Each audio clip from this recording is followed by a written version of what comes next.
Hello, my name is MaryD and welcome to my YouTube channel, MaryD Plays. In this video, I'm doing the Fender Play Level 1 on the bass guitar rock path.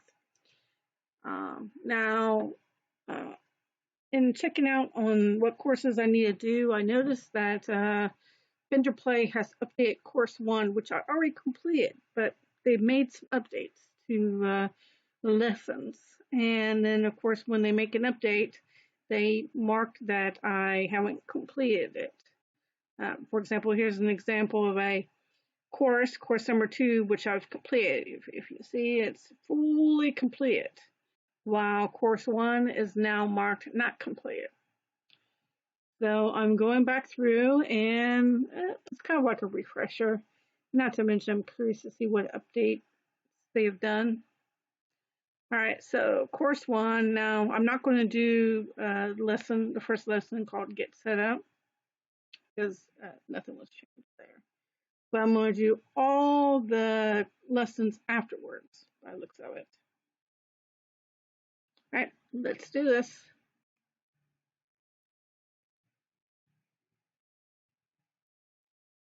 Information. Get to know all the key parts of the bass, the name of each string, how pitch works. By the end of this lesson, you'll be able to identify basic bass anatomy, identify string names, identify note names, and remember open string notes. And there's tabs. Let's get familiar with your new bass. In this lesson, we'll talk about the parts of your bass guitar and two ways to identify your bass strings. The bass has three main parts: the body, the neck, and the headstock. The body contains the bridge, the string saddles the strings rest on, and the strings go through the back of the body or they head through the bridge. We also have the pickups, we have the volume and tone knobs, we have the pick guard, we also have the output jack, and we have the strap buttons. On the neck, we have the nut, the frets, the actual fretboard, and we have fret markers. And now we're on to the headstock. This is where we have the tuning pegs. The strings are wrapped around the posts, and we can tighten or loosen them to tune our bass guitar. And this little thing right here, that's called the string tree. That's what keeps the strings down. The bass has four strings, and each string has its own letter name and number name. Starting with the first string, the skinniest string.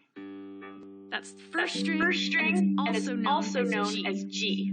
Then next to it, we have the second string. That's the letter D. Next, we have the third string, which is A. And then the thickest string is number 4. That's the E string. Each string has a designated pitch or sound. The sound wave vibrates at a different frequency. Remember, the tighter the string, the higher the pitch. And the looser the string, the lower the pitch. Let's walk through the strings one more time. First string G. Second string is D. Third string A. Fourth string E. If you need help memorizing the string locations, just remember the phrase "get dizzy at Easter," starting from the first string. You just learned about the parts of the bass and the string names. Get those strings memorized. They'll come in handy for all the new things you're about to learn. Keep at it, and I'll see you later. And I should add that I'm on a 5-string bass, and I have 5 strings instead of 4.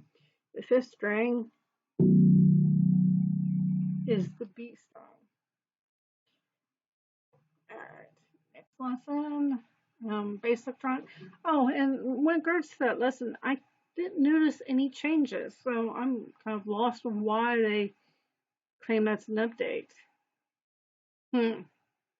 I'll have to look back in my video because I'm pretty sure that's the same video. It doesn't seem nothing has changed. All right, moving on.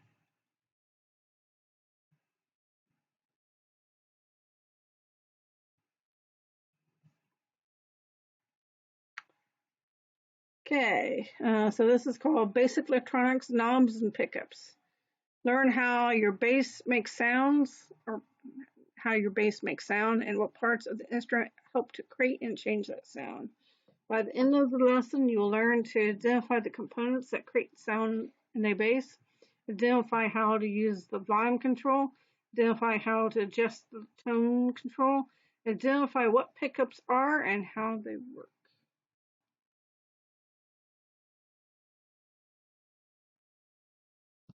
Let's talk about the components that help create the sound of the electric bass and how they can be adjusted and changed. The components that shape the sound can be found on the body of the bass guitar. They include the pickups and the volume and tone controls. Now let's take a look at these and be sure that your bass is plugged into an amp and switched on. To begin, make sure your volume and tone knobs are all the way up. Now let's first try working with the volume knob. Just pluck any string and then roll off on the volume knob. Pretty straightforward there. Now let's try working with the tone knob. We're going to pluck another string, and we'll notice that one way we have a brighter sound, when we turn the knob the opposite direction, we have a darker sound. Notice how this is more of a darker sound. Just the knob the other direction. Now we have a brighter sound. There are many different combinations you can achieve with your volume and tone controls to adjust the sound of your pickups. For example, this bass has two pickups, one volume and one tone. Your bass might have more or less pickups or even additional volume and tone knobs. So what are pickups? Technically, a pickup is an electronic magnet that converts the vibration of the strings into the sound that we hear through the amp. Simply put, pickups are like the microphones for the bass strings. They pick up the sound. Understanding the components of your electric bass is an important step in developing your sound. But just remember, the first step is all in your hands. Keep practicing, and I'll see you later.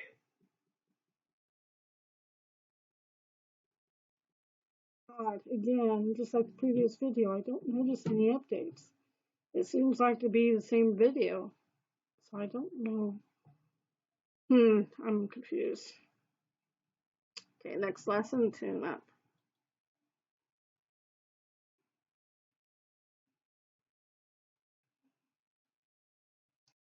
Okay, learn why you need to tune your bass and how to use a tuner with each string. By the end of this lesson, you'll understand how to tune the bass.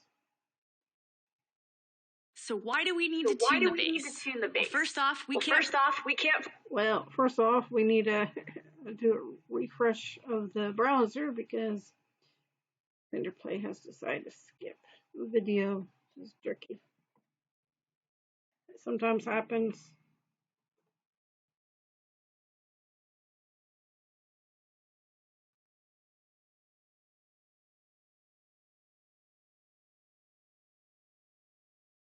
So why do we need to tune the bass?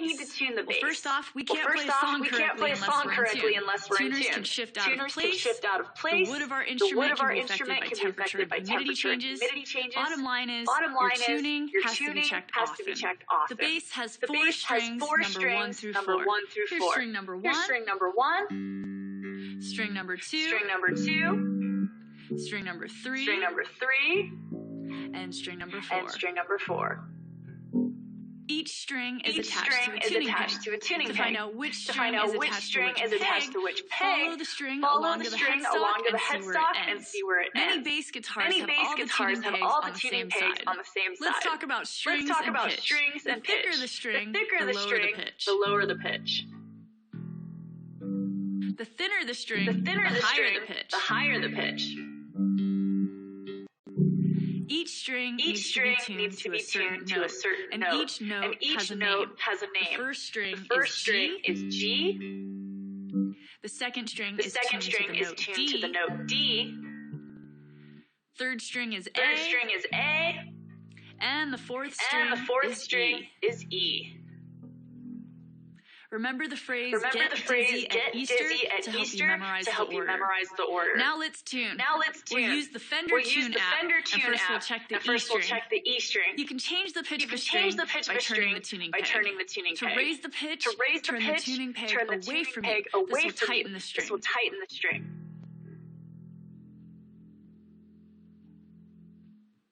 To lower the pitch, turn the peg towards you. This will loosen the string.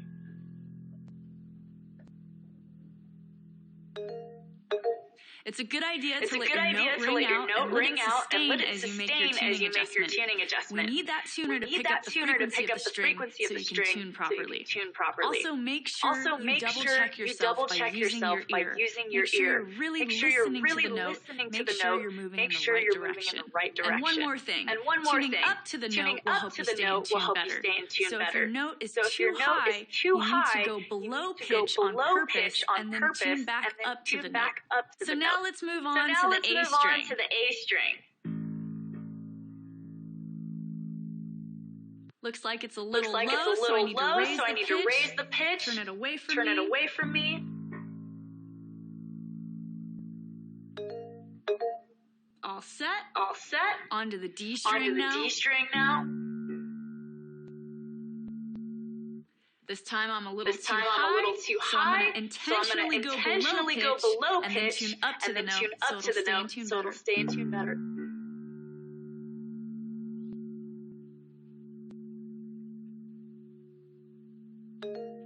There we go. And last we have the G string. Looks like we're a little low.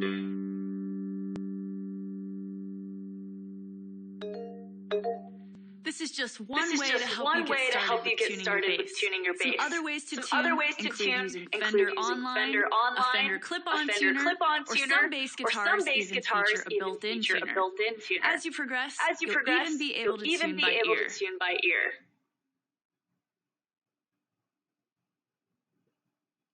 Now I tune using Musician. If you go into Musician, there's a little tuner right here.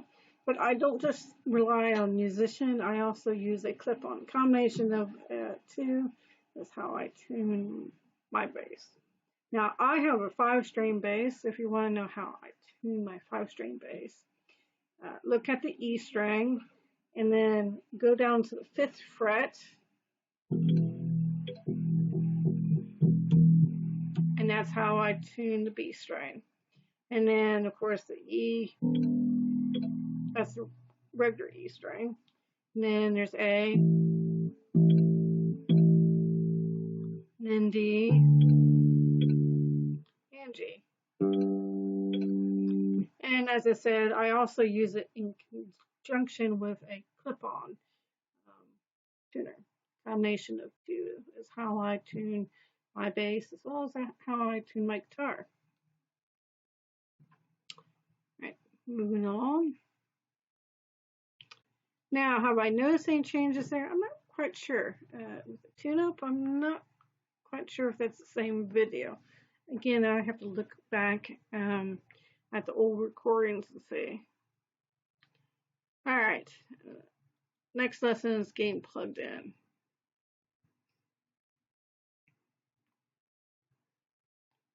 Information on this is learn about the function of an amp, how the knobs change your sound, how to plug in. By the end of the lesson, you'll be able to understand more about your amp, plug in your gear, and describe how effects change the sound. Oh, and there's tabs with this.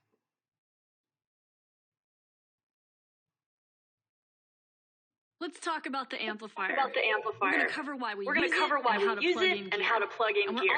We're also going to talk about effects and what all those different knobs can do. When playing the electric bass, the amp is just as important to the sound as your instrument. You probably noticed that you can't hear the bass too well without an amp. And besides just increasing the volume, your amp is also capable of creating many sounds and tones. We need an instrument cable to plug in our bass to the amplifier. You take one end of the cable one end of the cable, plug it into your bass input, then take the other end of the cable and plug it into your amp input. Make sure the volume knob on your bass is turned up, and that the volume knob on your amplifier is turned down. Then you switch on the amp and gradually increase the volume knob on your amp until you get sound.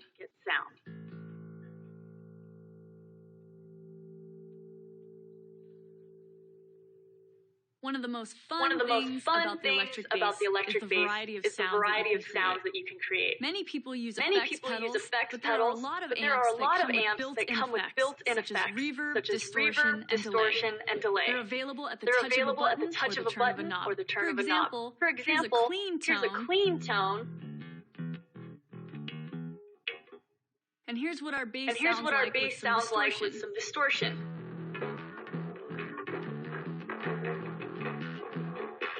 To fine-tune your basic clean tone, take a look at the tone knob. It adjusts the EQ. A sweep to the left produces a warmer tone, and to the right gives you a brighter sound. Now, many amps actually have multiple knobs for the EQ adjustment, low, mid-range, and high end. Don't be afraid to adjust the knobs and see what kind of sounds you can come up with.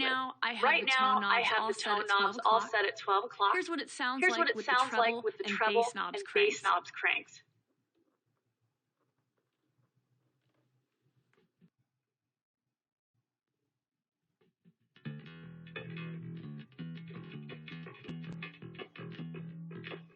Now I'm going to back off on the bass and treble and crank up the mids.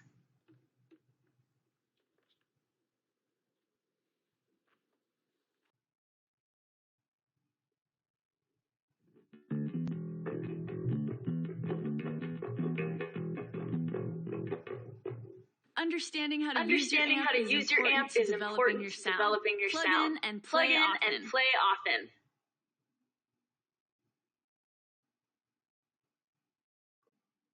Okay.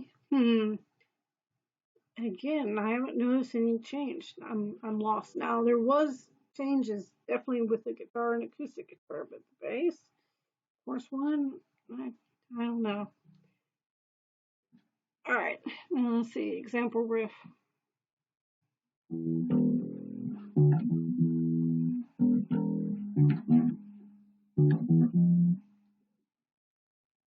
Oh, that was sexy.